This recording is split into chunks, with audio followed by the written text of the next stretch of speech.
Well, Peter Perrett and his band, The Only Ones, had very few equals when it came to bad luck, a bit of drug addiction, seedy depravity, and general rock and roll madness. He, of course, has been back writing and performing over the last couple of years. He joins us today with his biographer, Nina Antonio. Antonia, I beg your pardon. I have to use the feminine version, because you wouldn't be Antonio, would you, Nina?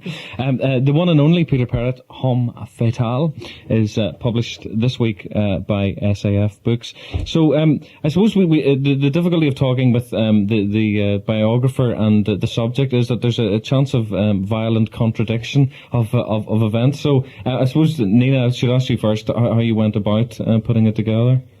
I got in touch with Peter after much thought, because I already knew Peter. I'd been introduced to him by Johnny Thunders many years ago, so he'd had vague contact through the years, and I'd wanted to write this book a long time. And thereby hangs a tale. Johnny Thunders, I suppose, the archetypal rock and roll gunslinger that did absolutely everything to excess. Do you had a quite sort of romantic vision of rock and roll and the kind of rock and roll dandy, didn't you, Peter? Like from early on. Yeah, I didn't believe in. I didn't want to be a burnout band. Some people approach the whole concept, in terms of 2 or 3 years and then burning out. I never did that consciously. It's something that happened by accident. By design, because hang on a minute, I'm just going to reach over and pull this mic. There we go. That's better. No, isn't that more comfortable and intimate? Now, I mean, it's the case that the fortunes of the band were kind of driven initially by not a South American drug cartel, but sort of earnings by yourself in that particular trade that paid for demos and things like that. That must have been quite precarious. I think it's quite a common thing in music, because musicians are usually the sort of people that don't normally do 9-to-5 jobs, and there aren't that many ways of making money.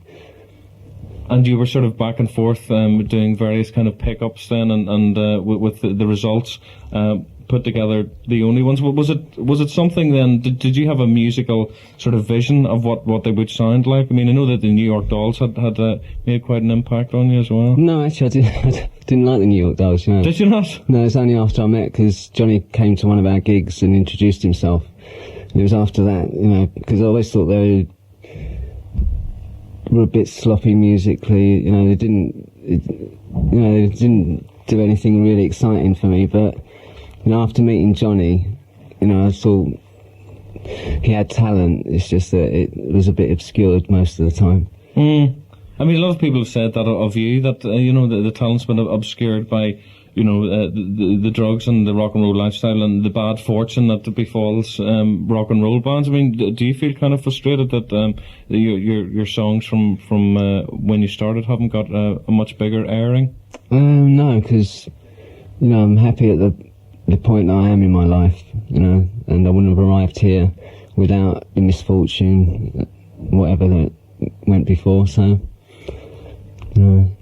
What about the tour in the States, which I suppose that was the place that had to be cracked, really, wasn't it? And you were the band to do it. Yeah, because there's a New York Times journalist, John Rockwell, who picked three out of the English bands to make it big. Dire Straits, The Police, and us. And we didn't do quite as well as them two. I think it happens to lots of bands touring the States. It's a very crazy place with lots of lunatic people there, and if the band isn't really solid, we were having internal problems anyway, and to go to the States when you're already arguing amongst yourselves is not the best thing to do. And supporting the Who wasn't an ideal scenario, really, was it? No, because they're quite a volatile band themselves, and so.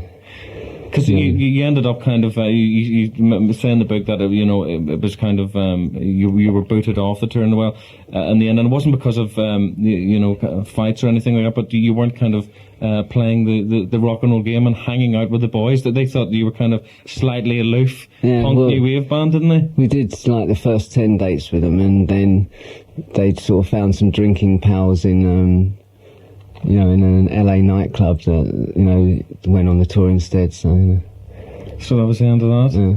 What about the union and the kind of digging up, Peter's past? Did you find, because I know that you got from his first wife's family, there was a merry dance or a trail led. They were young lovers who had run away, and did you find people that were quite sort of happy to talk about those particular times? Well, yeah, I mean, the beauty of doing an authorised book, I mean, I would never have gone ahead and done this book without Peter's permission, and his encouragement. So the beauty of this is everybody pitches in together, and the rest of the only ones were happy to talk once you make the initial contact that this is an authorised book. All right, so nobody's bearing any grudges against you then at this stage about a pair? Well, everyone sees things in a different way. I mean, I haven't read the book because I find it, most of it are things that I'd rather forget anyway. So, I find it very painful reading about myself and my past. So, but my kids every now and then say, "Oh, was this true, Dad?" And like normally if it's a quote from somebody else, it's normally something that I don't remember happening that way, but. So this is terrible. Like now it comes out, the sort of warts and all biography, that all those uncomfortable facts being paraded. Well, sometimes it's just the way, like there's one bit I looked at that John Perry was talking about, when he met me and used to visit me in Blackheath. He said he, used to lose 3 or 4 days at a time, and he'd find it hard to readjust to normal life.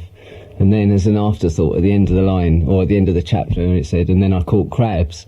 And it sort of, intimates that it had something to do with him coming to Blackheath. But yeah, exactly. Well, that's more to do with his lifestyle than mine, because I never had anything like that until years later. It was just the coke and backgammon that you laid on in Blackheath. Listen, we'll take a break for some travel and be back with more music, and we're talking again with Peter Perrett and his biographer Nina Antonia. It's just gone 20 after 5. Here's Bob. You've been saying that's The One, and Baby Don't Talk. Peter Perrett is with us, along with his biographer Nina Antonia. So, I suppose a lot of rock performers have, got involved with heroin. With your addiction, did it damage your songwriting talent, do you think? No, I don't think so. Just made me very lazy for sort of 12 years or something. But so otherwise would you have been sort of Mr. Hard Working, playing every club across the world? If I had have been, I probably wouldn't have had as much enthusiasm for it as I've got now. It's it's like I'm doing it for the first time, and I think that's important to feel that way about music. So in some ways I'm grateful that I had the time off, but I wouldn't recommend it, as a way of recharging, creative batteries. But because I know that the third and last album that the only ones did, there's one. I think it was one of the songs on it that the verse and the chorus are repeated twice. Was that because you didn't realise, or was it kind of just because you only got through the verse and chorus? Yeah, it's probably because I hadn't finished writing it. All right. And is it true that somebody, it was the Mr. Perry did a good vocal impersonation? No, it's Alan. Was it Alan? Yeah, the last track, can't remember what it's called now, but the last track on the album was written by Alan. And on the English version of the album, it says all songs written, by me, so some people might, like, we received some fan letters saying, I like your voice on that, and it wasn't me. All right, well, listen, we've got the headlines coming up, and we'll be coming back to talk about that elusive thing, the future. It's 5:30. News. This is GLR on 94.9 FM. Peter Curran with you till 6. We're joined by Peter Perrett and his biographer Nina Antonia. So, what was the thing that you had to leave out to spare his blushes then, Nina? There's bound to have been something.